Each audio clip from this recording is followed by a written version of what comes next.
사랑이라는 이름의 낡은 보따리 내려놓기. 안녕하세요. 연꽃 피는 마음입니다. 오늘 하루도 무탈하게 잘 보내셨는지요? 여러분, 우리가 평생을 살아가면서 가장 애틋하고 또 가장 아픈 손가락 하나를 꼽으라면 아마 주저없이 자식이라고 대답하실 겁니다. 맛있는 음식 하나 생기면 내 입에 넣기 전에 자식 입에 먼저 넣어주고 싶었던 마음. 비가 오면 비를 맞을까, 눈이 오면 미끄러질까. 내 몸 아픈 것보다 자식 아픈 게 수백 배는 더 고통스러웠던 세월. 정말 고생 많으셨습니다. 여러분의 그 거룩하고 깊은 희생 덕분에 아이들은 거친 세상을 버텨내고 무사히 어른으로 자라났습니다. 스스로의 어깨를 한번 토닥여 주셔도 좋습니다. 그런데 참 이상한 일이지요. 그렇게 내 뼈와 살을 내어주며 애지중지 키웠는데 자식이 내 품을 떠나 자기만의 가정을 꾸릴 때쯤 되면 이상하게도 마음의 거리가 조금씩 멀어지는 것을 느끼곤 합니다. 명절이나 되어야 겨우 얼굴을 보거나 오랜만에 걸려온 전화 한 통에 가슴이 철렁 내려앉기도 하지요. 반가운 마음이 앞서 전화를 하던 일도 다 제쳐두고 서둘러 전화를 받았는데 막상 목소리를 들으면 나도 모르게 옛날 버릇이 나옵니다. 밥은 제때 챙겨 먹고 다니냐? 돈은 좀 모으고 있냐? 허튼 데 쓰지 마라. 애들 학원은 잘 보내고 있냐? 나는 뼛속 깊이 사랑해서 도움이 되라고 건넨 걱정의 말들인데 수화기 너머의 자식은 짧은 한숨을 쉬며 알아서 할게요, 끊어요 하고 전화를 서둘러 끊으려 합니다. 그럴 때면 뚝 끊어진 전화기를 들고 텅 빈 방 안에 홀로 앉아 밀려오는 서운함과 먹먹함에 눈시울이 붉어지곤 합니다. 내가 누구를 위해 평생을 바쳤는데 하는 야속한 마음도 절로 듭니다.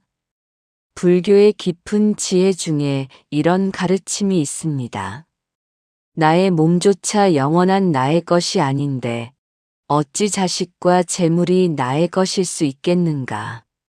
우리는 흔히 내 배 아파 낳은 내 자식이라는 말을 합니다. 하지만 여러분, 부처님의 시선으로 보면 자식은 나의 소유물이 아닙니다. 그저 이 세상에 올 때 나라는 인연의 문을 잠시 빌려 태어난 독립되고 존엄한 하나의 우주입니다. 우리의 마음속에는 여전히 자식을 품 안의 어린아이로만 보려는 착각이 남아 있습니다.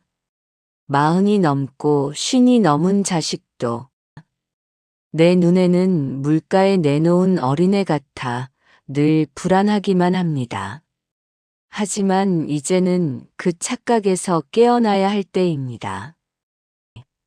숲속의 나무들을 한번 떠올려 보십시오. 어린 묘목일 때는 어미 나무의 그늘이 필요하지만 나무가 자라면 서로의 가지가 엉키지 않도록 일정한 거리를 두어야만 함께 햇빛을 받고 온전히 자랄 수 있습니다. 너무 꽉 껴안으려 하면 오히려 서로를 질식하게 만듭니다. 새가 둥지를 떠날 때도 마찬가지입니다. 어미 새는 그저 뒤에서 가만히 지켜볼 뿐입니다. 바람이 불고 비가 와도 새끼 새가 스스로 날갯짓을 하며 세상 속으로 날아가는 법을 배우도록 침묵으로 응원합니다. 우리의 사랑도 이제는 그 어미 새의 침묵을 닮아야 합니다. 내 방식을 고집하려는 마음, 무언가를 자꾸 가르치려 하는 마음.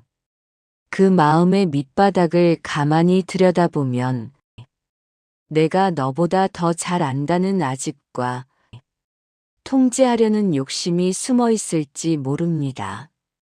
평생을 꽉 쥐고 있던 그 무거운 주먹을 이제는 서서히 그리고 아주 천천히 펼쳐 보십시오. 걱정이라는 이름으로 포장된 집착의 보따리를 내려놓을 때 비로소 나와 자식 모두가 편안하게 숨을 쉴 수 있습니다. 침묵이 만들어낸 마법 같은 변화. 가만히 눈을 감고 마음속 무거운 짐을 잠시 내려놓는 시간 가지셨는지요? 그렇다면 이 질긴 집착의 끈을 어떻게 풀어내야 할까요? 머리로는 알겠는데 막상 자식 얼굴을 보면 또 잔소리가 튀어나오는 이 마음을 어떻게 다스려야 할까요? 방법은 생각보다 아주 단순하고 가까운 곳에 있습니다. 바로 입술을 다물고 귀를 크게 여는 것입니다. 우리가 자식에게 조언을 해주고 싶은 이유는 단 하나입니다.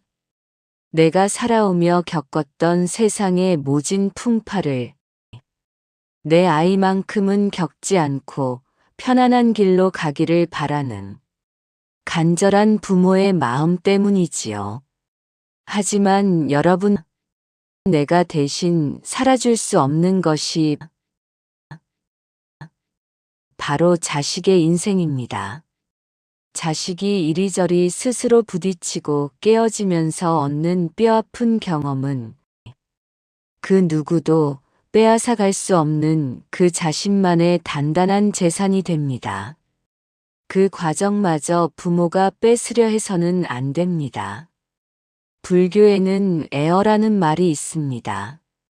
상대방에게 부드럽고 따뜻한 말, 힘이 되는 사랑의 말을 건네는 것을 의미합니다. 그런데 인생의 황혼기에 접어든 우리에게 가장 위대한 애어는 많은 가르침의 말이 아니라 때로는 침묵 그 자체이기도 합니다. 자, 한번 떠올려 보십시오. 자식이 명절이나 주말에 오랜만에 찾아와 직장 생활이 힘들다고 배우자와 다투었다며 푸념을 늘어놓습니다. 그럴 때 해결책을 찾아주겠다고 서둘러 말을 자르지 마십시오. 꺼봐라. 내가 옛날에 그 사람 만나지 말라고 하지 않았냐. 남의 돈 버는 게 원래 다 그렇게 힘든 거다. 참고 버텨라.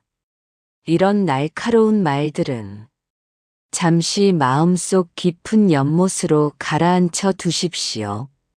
그저 곁에 가만히 앉아 따뜻하고 온화한 눈빛으로 바라봐 주십시오. 그리고 조용히 고개를 끄덕이며 이 두 마디만 아주 부드럽게 건네주십시오. 그랬구나. 내가 참 마음고생이 많았구나. 지금은 힘들겠지만 나는 내가 알아서 잘 헤쳐나갈 줄 믿는다. 놀랍게도 아무런 해결책도 없는 이 짧은 두 마디가 마법 같은 기적을 만듭니다. 자식들은 부모에게 거창한 정답을 얻으러 오는 것이 아닙니다. 그저 밖에서 상처받고 긁힌 마음을 나를 무조건적으로 지지해주는 부모의 품에서 온전히 위로받고 싶을 뿐입니다. 내가 입을 다물고 말을 아낄수록 자식은 마음의 빗장을 풀고 더 많은 속마음을 꺼내놓습니다. 내가 무언가를 고쳐주려 하지 않을 때 자식은 비로소 나를 가장 안전한 쉼터로 여기고 곁으로 다가옵니다. 말을 아끼는 것은 결코 자식에게 무관심한 것이 아닙니다.